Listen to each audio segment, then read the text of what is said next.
everyone. A very warm welcome to you all to the 25th edition of Bengaluru Tech Summit 2022. This is one of the Asia's most prestigious and sought after technology summit organized by the Department of Electronics, Information Technology, Biotechnology, and Science and Technology, and being co-hosted by the Software Technology Parks of India. As you all aware, this is the first full-fledged on-ground version of BTS post the pandemic, and the central theme of BTS 22 is Tech for Next Gen, and it will focus on electronics, IT, deep tech, biotech, and startups, and future technologies. Women are powerful agents of change, and their far reaching benefits of diversity and gender parity in leadership and decision making are being increasingly recognized in all spheres. And our very first session is dealing with the same topic, which is women leadership in transforming the world.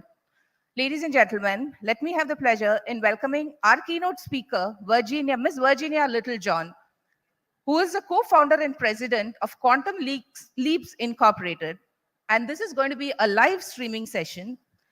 Miss Virginia is a US delegate to the Women 20 of the G20 countries. She is also the co-head of the W20's US delegation, co-chair of the Women 20's Working Group on Economic Inclusion and Micro, Small, and Medium Enterprises, founder and global coordinator of the W20's Women Entrepreneurs Act initiative, and she's also the advisor to the Women 7, Women's Economic Empowerment Group of the G7 countries.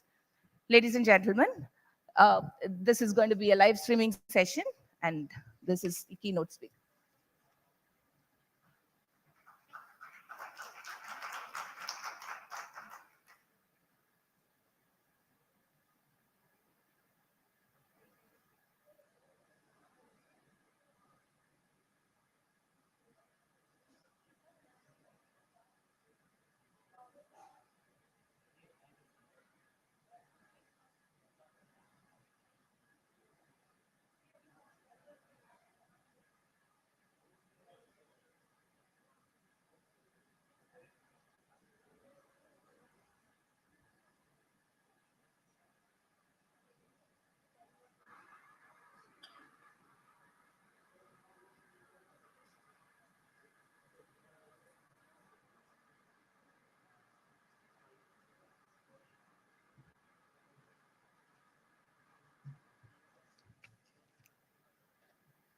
I request Ms. Virginia ma'am to please take over the session.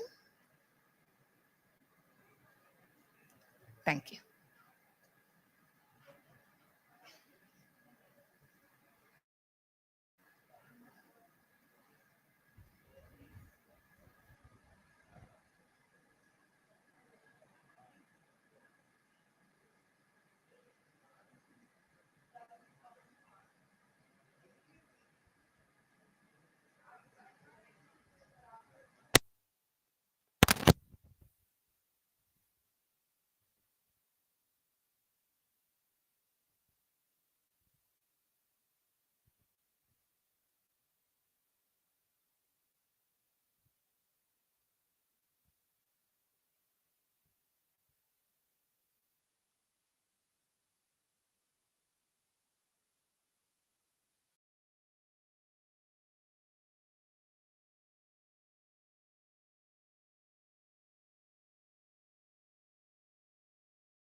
Corporate and Public Affairs Officer in Mobi. Ma'am, please come onto the stage. Next. Dr. Subi Chaturvedi has a PhD from IIT Delhi and is a distinguished public policy professional and a former member of the United Nations Internet Governance Forum Multi-Stakeholder Advisory Group. She is currently the Chief Corporate and Public Affairs Officer at InMobi.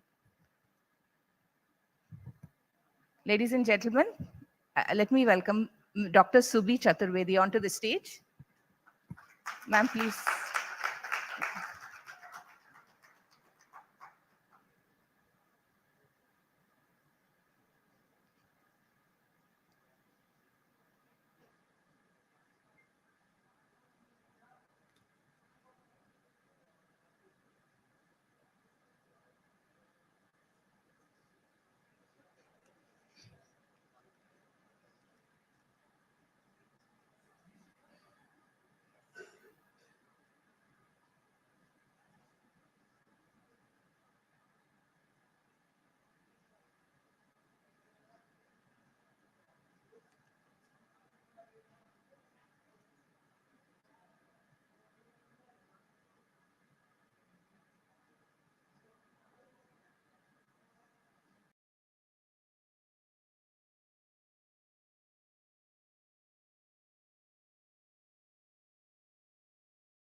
Ladies and gentlemen, Dr. Subi Chakravarti is there with us. Please join me in welcoming her.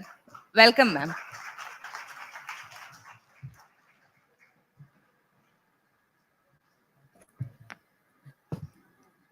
Thank you so much, everybody, and a very good afternoon to all of you.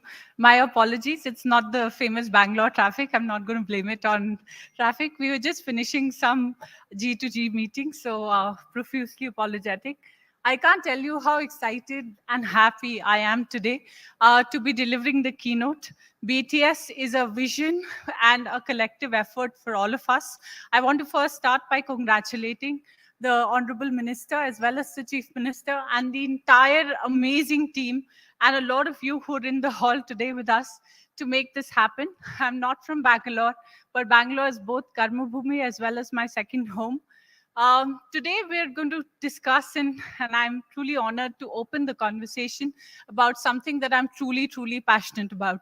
It's not about, all of us have been talking about glass ceilings, all of us have been talking about what's wrong. The conversation today is special because I share the stage with some very, very powerful and amazing women. I also represent women who are not in the room with us today. So what I do as a day job is lead public policy advocacy for India's first unicorn. It's born here, created out of here, and we're now a double unicorn. Our second company is also a unicorn. What is special about us is we have more women sitting in leadership roles, taking decisions across design, product, advertising, revenue, monetization. And that is one conversation which truly, thank you. I accept your applause with great humility. But those are the kind of organizations that we're building. And this is why impact and change flows out from the center. So when we started this conversation, I referred briefly to the glass ceiling. We're now talking about the glass cliff. So when it comes to a difficult problem, women and usually minorities are often thrown at addressing that problem. One 96 country wide survey reflected that during COVID, wherever women were put in charge of leadership roles, there were lesser fatalities and there were easier and more systematic and structured problem solving. No offense to men. We absolutely love you. We adore you. We want to work with you. We want to collaborate with you. It's very important that we focus on four A's. We talk about access, we talk about ability, we talk about aptitude, and we talk about acknowledgement. And let me start with acknowledgement first. Very few of us truly celebrate our wins. And that's what I want to call for. The Honorable Prime Minister, when we were celebrating the 75th year of India's independence and Azadi Ka Amrit Mahotsav, talked about throwing away the attitude of slavery. When we are talking about setting goals, we are talking about now setting bigger goals for ourselves. We're talking about negotiating harder. We're talking about reclaiming our spaces far longer. And we're talking about acknowledging and celebrating not just our successes, but successes of all the women who came before us. And women in tech have it harder than most. It's not easy. Let us not brush it under the carpet. It's very, very important that when you're a minority percentage in single digit numbers in large tech colleges, it's difficult to come to the mic. It is difficult to own your space. And which is why each of us, and I see a lot of young women in the room, we have to do far more to bring the next generation up. So I lead the FICCI Committee on Women in Technology Policy Leadership. I was the first Indian appointed by the then Secretary General Ban Ki-moon for a 3-year term on global internet governance. Some of the most difficult, thank you. Some of the most difficult conversations on internet were held and chaired and led by me, where we created global platforms where companies with competing interests, where governments who could not share the stage with each other, they were brought to the same platform. We had some hard and difficult conversations, and I would always get asked, hey, you're not an engineer, and this is a technical subject. Well, we're discussing two things which are very dear to us today. One is internet, which is also our collective future. And we've set a very ambitious goal as a country. It's the $5 trillion digital economy, $5 trillion economy and $1 trillion digital economy. It cannot be complete unless we see we are roughly about 50% women, unless we see that same percentage of equity participating in national workforces. Now, how do we get there? I talked about the 4 A's, right? Ability. Very, very important that we start investing in our women early. We're roughly about 17% women in the workforce, even lesser percentage of women, and it's not just in India. These are global statistics, who are opting for STEM fields, right? Science, technology, mathematics, and now they're calling it STEAM. They've added arts to it as well. So starts at the school level. And when you start taking up programs and courses, there's nothing like a girl or subjects which are more attuned for women. So very, very critical that we start creating enabling environments, start investing in women, start creating more positive role models. Then we talk about aptitude, and this is where girls really excel.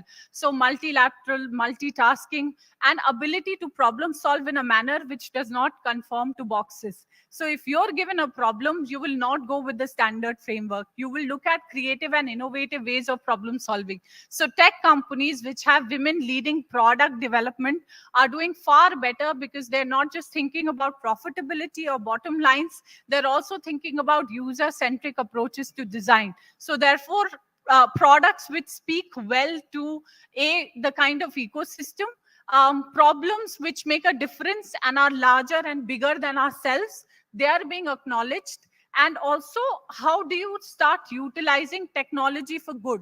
We're at a summit that's talking about harnessing technology, that is talking about climate change, that is talking about about the impact that all of us will have in the world.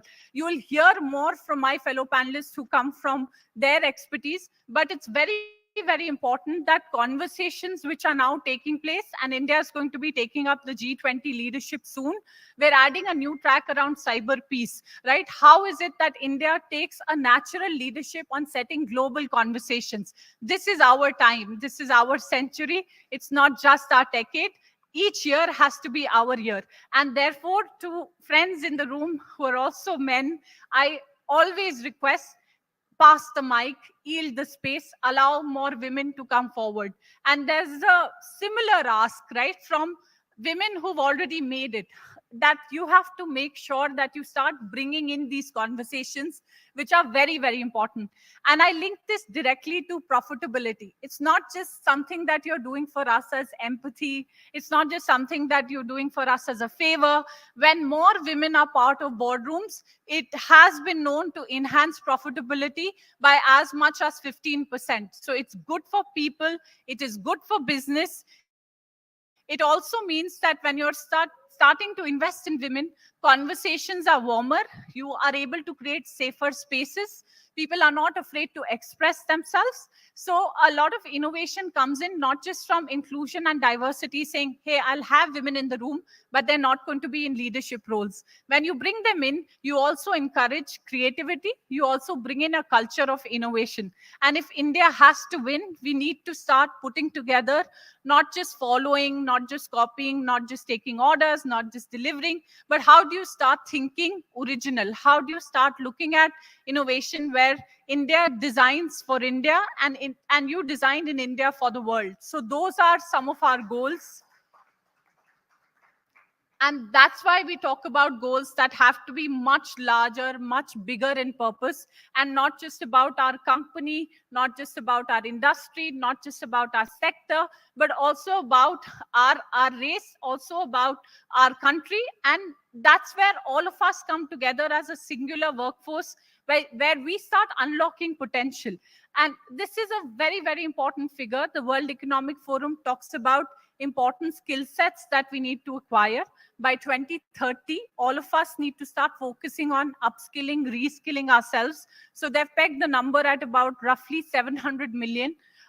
When it comes to what we have working for us, I couldn't have asked for a better time. So while globally the conversations are about, hey, how do we make sure that we're fixing our air conditioning?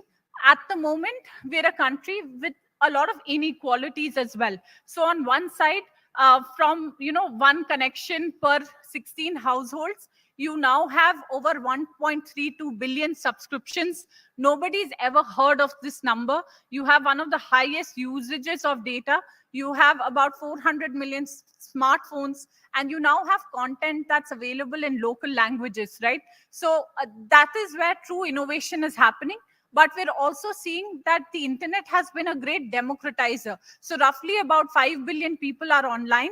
But what is very, very critical is when we start looking at transformation, and when we start looking at, let's say, initiatives where a lot of services. So a small country like Estonia has done a remarkable amount of work in ensuring that every single service is available online. So other than getting married, divorced, and buying a house, you can do everything online. When we start making that transformation, we also have to make sure that we're investing equally in building capacity. So here, it's not about gender. It's also about our elderly. It is also about making sure that no one's getting left behind. So that digital divide is where equal amount of capacity building is required. So we had a great success story in the 90s when we called it the Saksharta Mission, with equal amount of ability and effort. Together as men and women, as equal partners in this journey, we have to ensure that each of us continue to invest and build capacity. And that's what we as a group at InMobi, we're trying to solve for. We now, second unicorn glance is the first screen. It is the lock screen, where first experience happens on the internet for 400 million users. We're looking at hyperlocal commerce. We're looking at small and medium enterprises. But this is where, aptitude to ability to access to acknowledgement. And these are spaces which require multi-stakeholder partnerships. So the world of internet governance is where I come from. And this is where we talk about the rightful roles and responsibilities of all stakeholders. So not just government, because we elected them, we cannot absolve ourselves of responsibility. It's media, academia, civil society, private sector, industries, industry bodies and chambers working together with the government, where then we make sure that A, we do not brush away problems, we acknowledge problems, we ensure that more and more research is done, more and more collaboration is done. It's not about for or against. We are together in this, and that's where we'll be able to look at a wonderful solution where we work together in the interest of a larger goal and a larger purpose. I'm going to be on the panel. I'll be happy to share more insights and more inputs. But thank you so much for listening to me and giving me this opportunity. I love being in Bangalore, and it's been a wonderful morning. Thank you.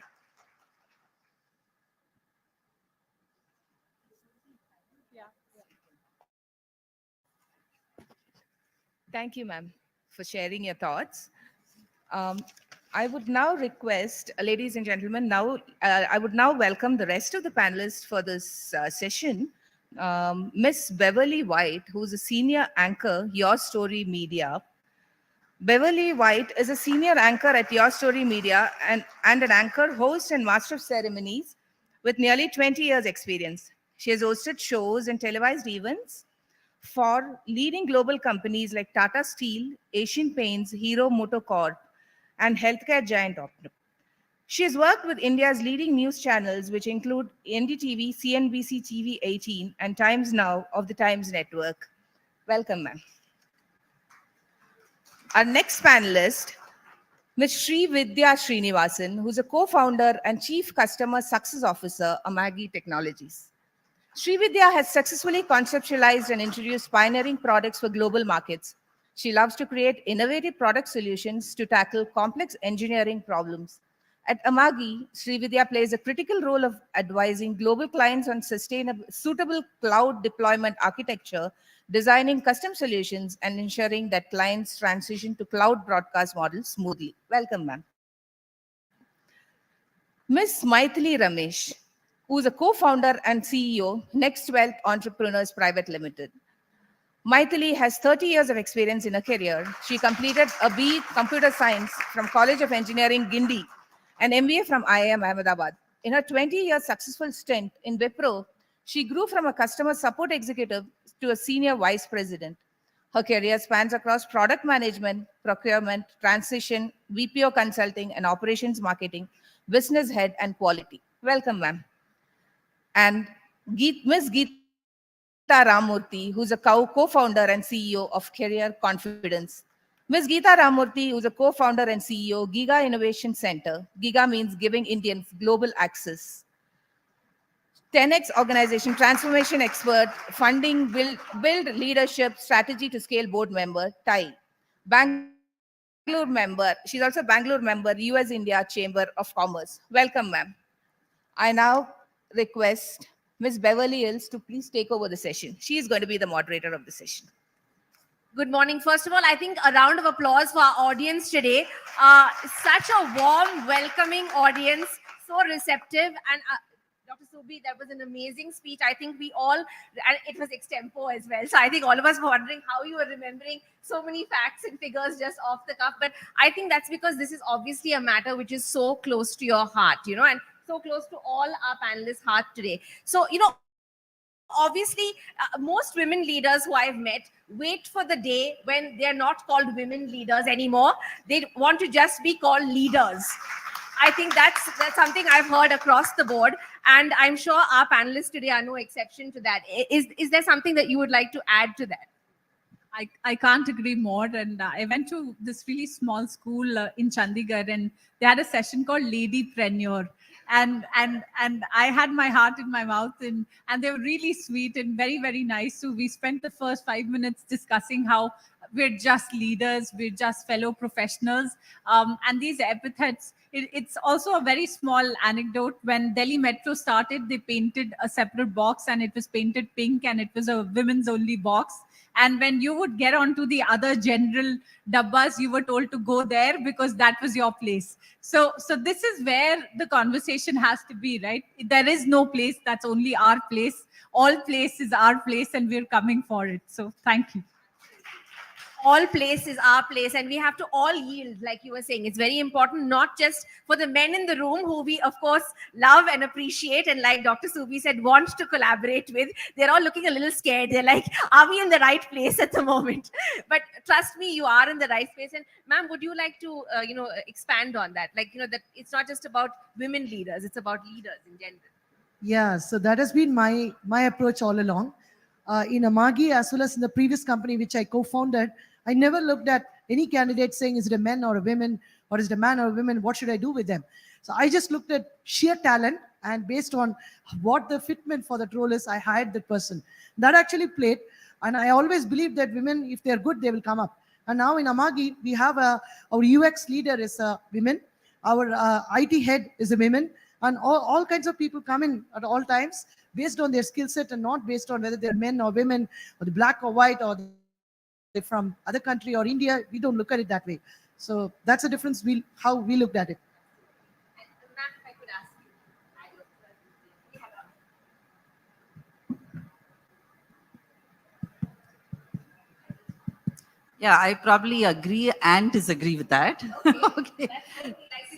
It's okay. So leadership, in the sense, I completely agree. Leader is a leader, whether it's a woman leader or a male leader.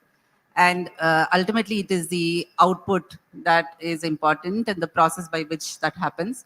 But I think women leaders do bring a certain style, and I probably will talk about that a little later, but they do bring a very different style, which I think is important for an organization. You want me to elaborate on this now, or I'll elaborate on it later? Yeah, I do agree with all the comments that are made here.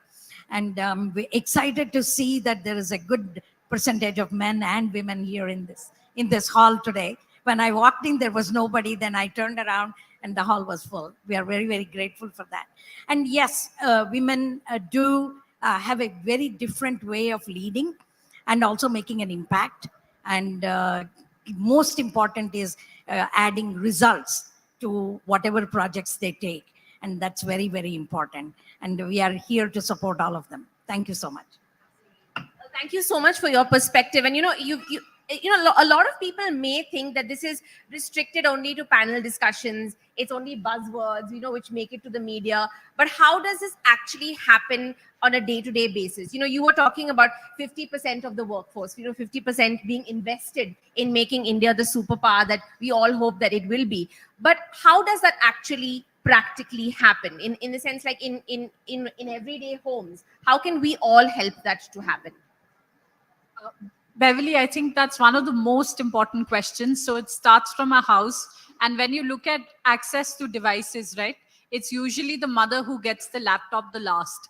And this is a very, very important statistic, because then conversations are, hey, you're out of it, or I don't think you'll get it. It is equally important for the woman in the house to get the smartphone first. Access to devices being left out, being made to feel a little less important. It starts from there. So the usual joke used to be, and it's sort of, it's very contextual, where men would say, hey, I take the big decisions in the house, like will the US attack another country, and it's my wife who decides which school my child will go to. Those were the 90s. But when it comes to actually investing in technology, saying it's a man thing, that's where the attitudes need to start changing. When it comes to numbers, like I said, there are roughly about 17% of girls opting in STEM education. So from the input take, I've often heard this conversation saying, but where are the good candidates? You have to start investing in them right from the beginning. I taught for about 5.5 years at Delhi University in Lady Shri Ram College, one of the country's leading liberal arts colleges. And we had a women development cell.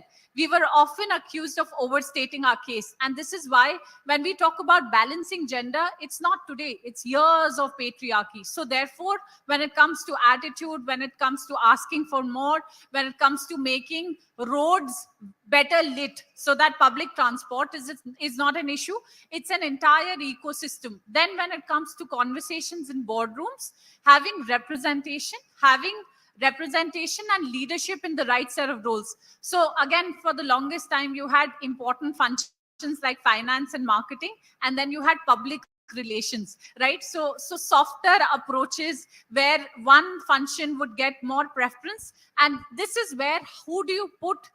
If you're not at the table, believe me, we're going to be on the menu. So therefore, including women where they're asking for their space, where they have that seat at the table, that's where important conversations happen. So we have to make a conscious effort to ensure that when we're looking at the room, we're not just passing the mic to the person who speaks the most, but we're encouraging active conversations. So both, Indian culture, Eastern culture, there are people who will not offer opinions. There are some who will offer more opinion than required.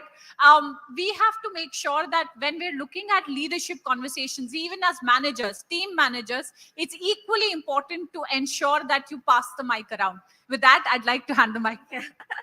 So passing the mic around, and I love what you said. If you're, not at the table, you're going to be on the menu. That is absolutely true. And mothers getting the laptop, the last, that is, I think we all identify with that. Geeta ma'am, if I could come across to you, obviously, this is something which you're very passionate about as well. The fact that this starts many years before this. It's not something which suddenly becomes a problem. We have to start, encouraging our young people, our young girls, at that level. So if you could expand on that. Yeah, sure, absolutely. And in my case, when I started as the executive director of Thai Boston chapter in 1998, I was surrounded by men. And I enjoyed that very much because I learned so much from them. Even in India, when Dr. Mitta, who is sitting right here amongst our audience, he started the Bangalore chapter so many years ago. And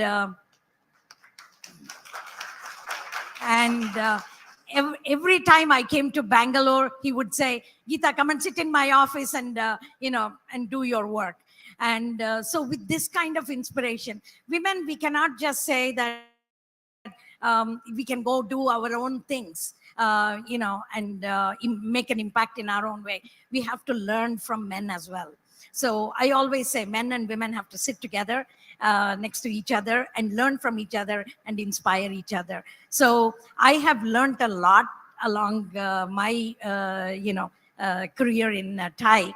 And this is very, very important. But, they also have to come up and recognize what you're doing. That's also very important. And it goes hand in hand, ladies and gentlemen. It's never one type of person.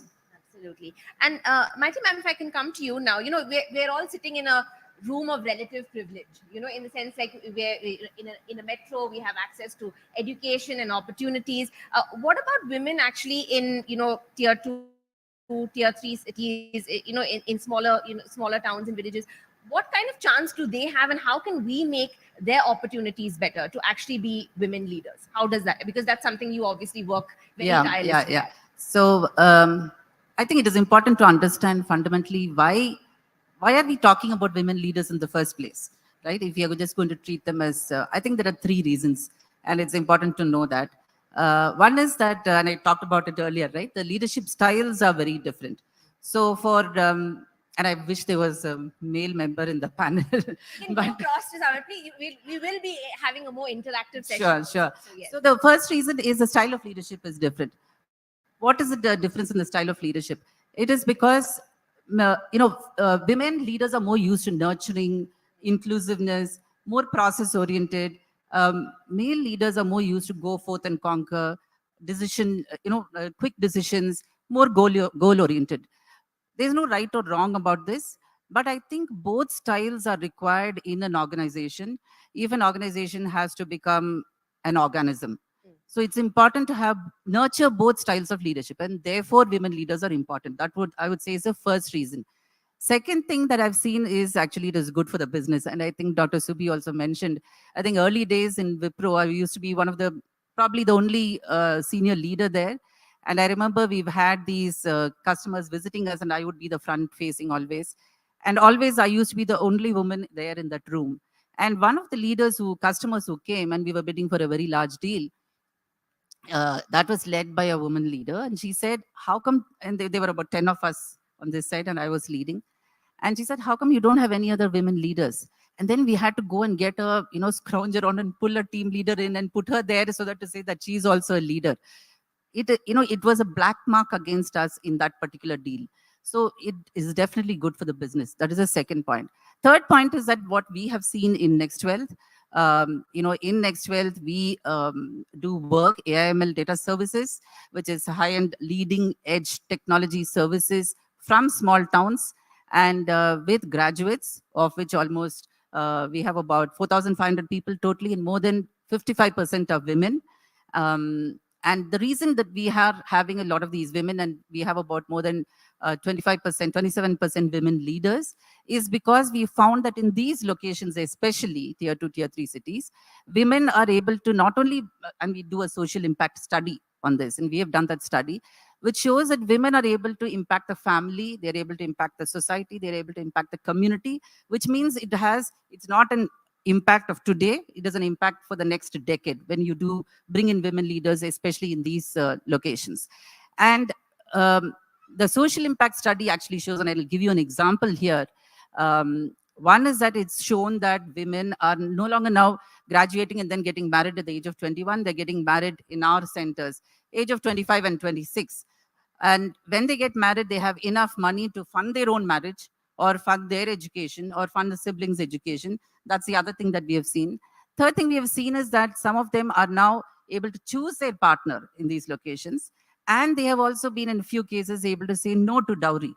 So these are all fundamental changes that is happening in these locations. So three things, which is, one is the style of leadership, which is true anywhere, whether it is smaller towns or in the cities. Second is the fact of the impact that they have, which is more far-reaching. And third is, of course, it's good for the business. Absolutely. It is good for the business in more ways than one. Yes, I think that deserves a round of applause. And thank you for encapsulating that so well for us, because I think it really broke down all the issues. And there are so many issues which really lead to this that, once you get into it, you can think of. And of course, one of the main things that we hear about in terms of, women leaders is perhaps there aren't so many women leaders, because it's not that there aren't the candidates necessarily, but there's no support system to allow them to actually escalate up the ranks. But not everyone has that problem, thankfully. I think, a lot of people do have that support system. And how crucial is that, would you say, ma'am, to creating women leaders, not just in the office space, but outside as well? I would say it's absolutely crucial for a support system to have. See, simple thing, like what happens for a women is that, like, I've seen this right in front of my eyes. People join a company soon after their engineering, they work for a few years, and then they would just get married, go abroad, or go to some other city or whatever. Nobody even asked, saying that, do you want to stay in this city? And recently I saw an ad wherein a boy says that I have to stay here because my wife is going to work. I was so happy to see that. So it's absolutely important to have support system.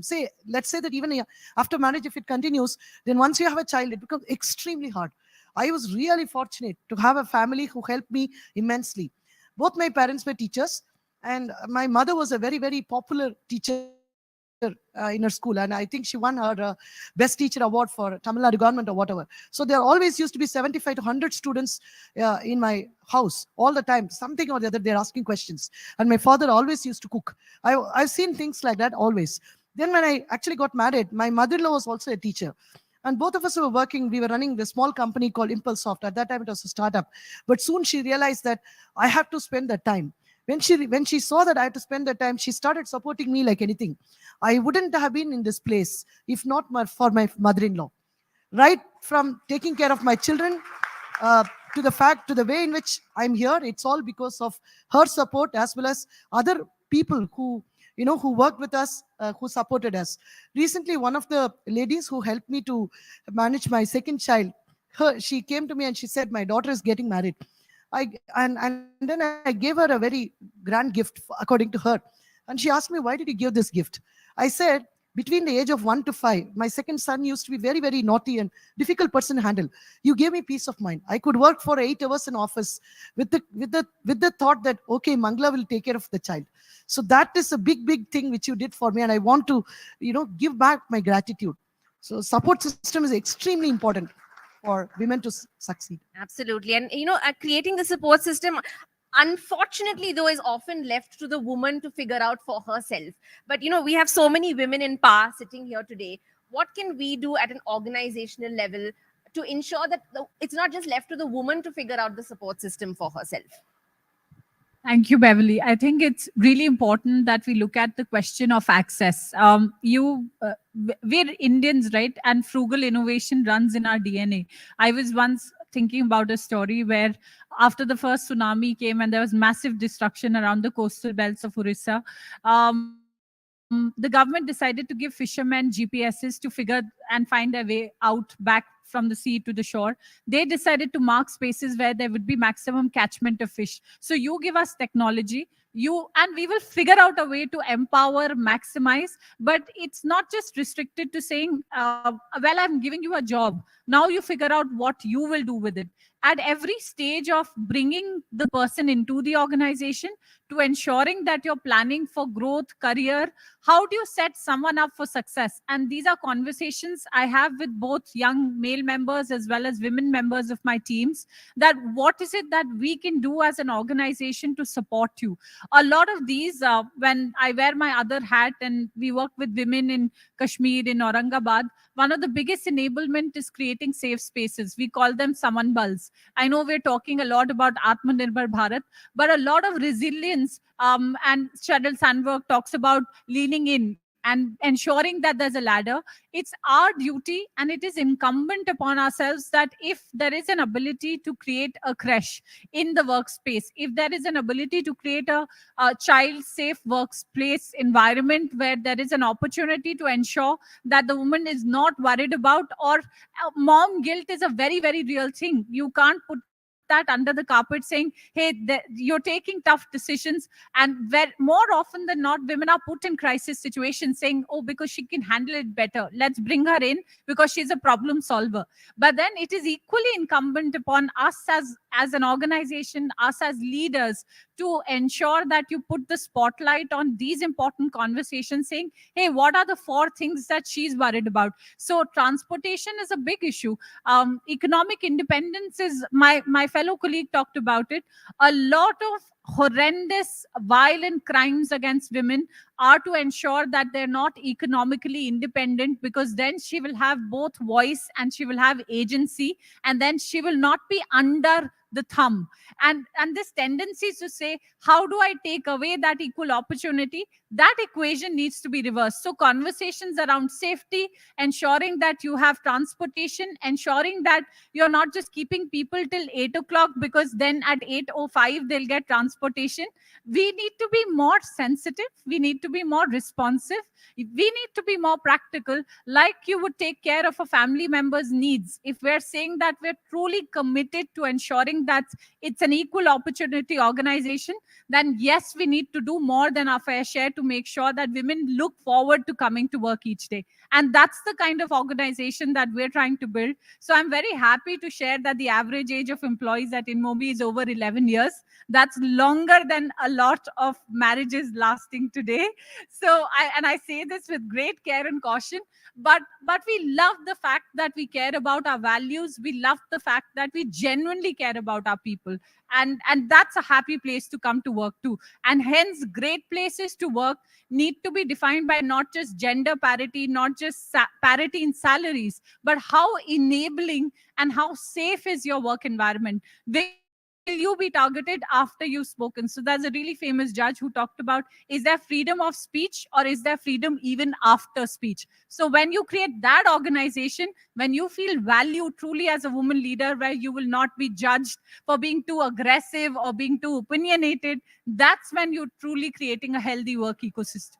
I think that deserves a real round of applause. Thank you so much. I think that's such an important point that you brought up. And Maitri ma'am, would you like to add to that? So I think there are 3-4 things that we can do. So first is that as leaders, and I'm talking about women and men leaders, all things being equal, can we give priority to women leaders for the reasons I talked about earlier? So that is one thing that we can do. Second is, I think Dr. Subi talked about the support systems and the policies that we need to have. And in Next Wealth, in my own organization, we've been actually following this for the last 10 years. Post-COVID, I think a lot of people are talking about flexi time and work from home. I think 8 or 9 years back, when we took our first employee in the head office, which is Deepa sitting here, she wanted a flexi time and work from home. I said, definitely. So that's something that we've been following in our head office for all women as well as male members who are into flexi time as well as working from home. So this, and there are various other policies, right? And support systems that are there. At the same time, I also want to say in the point number 2 itself, that support systems are there at work as well as at home. So for women leaders, support system at home is equally important. And that is something that they need to help themselves with. They cannot help, expect anybody else to help them with. So I'm always very fond of saying this, that behind every successful man, there is a woman. And behind every successful woman, there is a very efficient maid. Yeah. So get that support system at home and see how, it can really help you. So that's the second point. I think third point is that we should have some mentoring and coaching for women leaders, because as they grow up the ladder, and especially in the 30s, when they are married, they're having kids, it becomes very difficult to last out because they wear different hats. So it's important to have that support system, mentoring and coaching, which women leaders as well as male leaders can do for bringing up future women leaders. So that's the other thing that definitely can be done. So I think these are 3 or 4 things that one can look at to support women leaders to come up in the organization. And of course, I think the last point would be training to men and women leaders on how to nurture these different styles of leadership, because I think women leaders feel a little pressurized because they are probably asked to ape the male type of leadership, whereas women's style of leadership is very different. Most organizations, because women leaders are less, you come up in the organization if you are aping the male style of leadership, and which is actually quick decisions, being tough. One of my former bosses asked me, do you have what it takes to be a CEO? I said, why? Because you're not tough. I said, I'm firm, but I'm not tough. I'm inclusive, but I'm not exclusive. So it makes a difference. I think it's important for that training to be given to both men and women leaders to recognize both styles of leadership if an organization has to become an organism. Yes, I think a lot of women identify with that, but you're not tough enough. You don't talk the talk, so to speak. So I think a lot of women identify. So thank you for bringing that up. Now, we've spoken about a lot of things which have to be done. But what has already been done? Geeta ma'am, if I could come across to you, what do you find heartening in this space right now in terms of how the attitude toward women entrepreneurs, towards women leaders, how has that changed? Yeah, I'm going to be addressing this at 2 or 3 different levels. Let's talk about the second tier, third tier cities, villages, and so on. Recently, we, from the Thai organization, we signed an MOU with the SRLM department in Karnataka. And they deal with the empowering rural women entrepreneurs. Then I was asking myself, oh my goodness, Thai, we are looking at corporations and all these big companies. We are used to dealing with them. How do we go down to this level and help them? And first, the statistic is there are 50 lakh women entrepreneurs who are there in the rural communities in Karnataka. That's one thing. And second thing is we found out that there are already leaders in these communities. They are called as self-help groups. Each self-help group has about 12 to 15 women entrepreneurs that are led by one leader. And all you have to do is contact that leader and guide her a little bit. And they have been calling me and saying, ma'am, can you give us a little bit of guidance as to how I can take my group to the next level? So the ecosystem is there already, and we just have to figure out how to leverage that ecosystem and take it forward. And of course, in the corporates, we have so many women who are there, who are getting trained to be corporate leaders and climb the ladder, right? I'm going to give you a little bit of facts about the IBM study. In 2019, there were only 18% of women who were working in corporates, right? And 12% of these organizations served were going above and beyond their peers to address formalizing how to train these women, how to empower these women to go to the next level in their corporates. But after that, a lot of women left the companies because they were not getting very good encouragement and also inspiration to go higher. Then many of the corporate women, they joined what is called as 40% of them, they have started advancement courses amongst themselves. So they are trying to inspire themselves and learn how to climb the corporate ladder. I'm going to leave this with an inspirational story.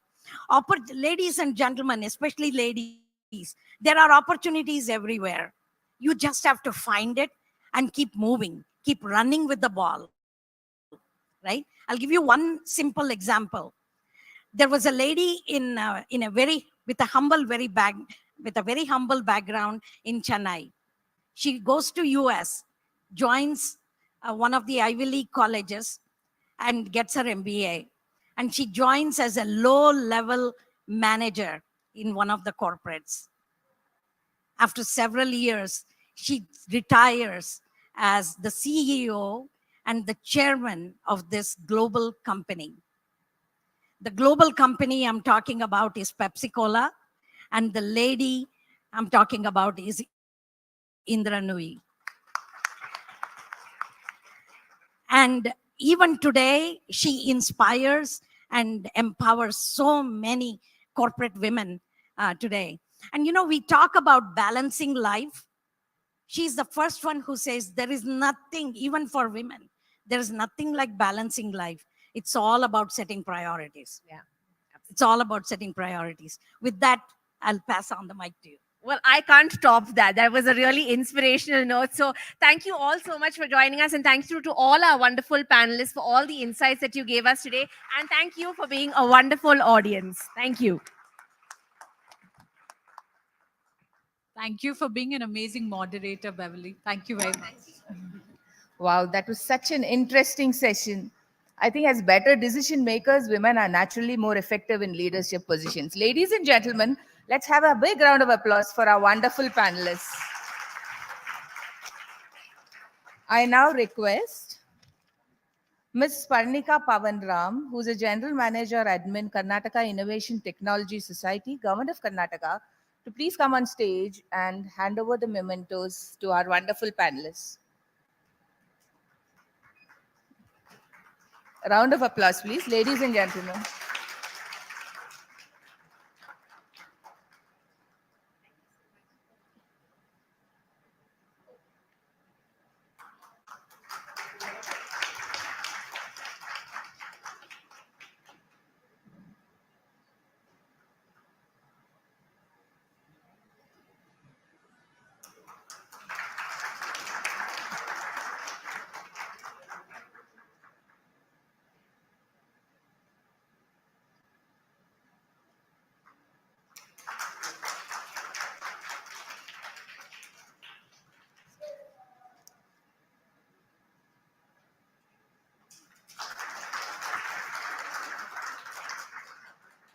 Once again, a big thank you to our wonderful panelists. A big round of applause, please, ladies and gentlemen.